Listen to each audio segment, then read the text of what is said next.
Les sujets du jour de la revue fiduciaire. Premier sujet de notre JT.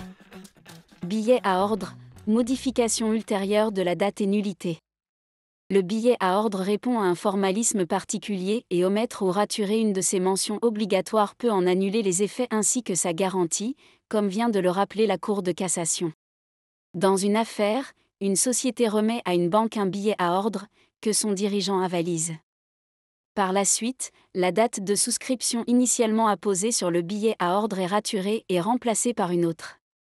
La société est placée en liquidation judiciaire et la banque obtient en justice la condamnation du dirigeant à régler le montant du billet à ordre. Le dirigeant se pourvoit alors en cassation et obtient gain de cause. La Cour de cassation rappelle qu'un billet à ordre non daté ne peut pas valoir comme tel.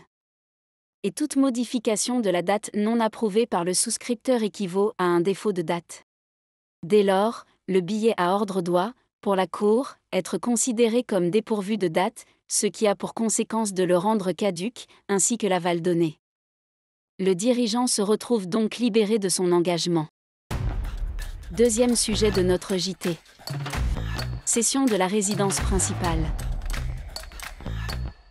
Un particulier qui cède un bien immobilier constituant son habitation principale est, sous certaines conditions, exonéré d'imposition sur la plus-value réalisée. Il peut avoir cessé d'y habiter à la date de la vente, sous réserve que celle-ci intervienne dans un délai normal. Dans une récente affaire, les juges ont considéré qu'un délai de 29 mois entre le départ des lieux et la vente ne permettait pas d'être exonéré. L'argument du contribuable faisant état de difficultés propres au marché local et de la vente de seulement 6 biens comparables sur la même période n'a pas été retenu. Même si le bien en cause avait été mis en vente à un prix déterminé par un professionnel, le contribuable l'avait maintenu malgré le faible nombre de visites. Il ne peut donc être considéré comme ayant déployé les diligences nécessaires pour vendre son bien dans un délai normal. Troisième sujet de notre JT. JO 2024, dérogation au repos dominical étendue à tout Paris.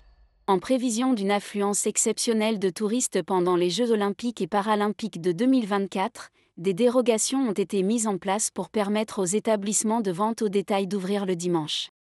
Initialement, à Paris, seuls certains arrondissements devaient être concernés par cette possibilité d'ouverture le dimanche du 15 juin au 30 septembre 2024.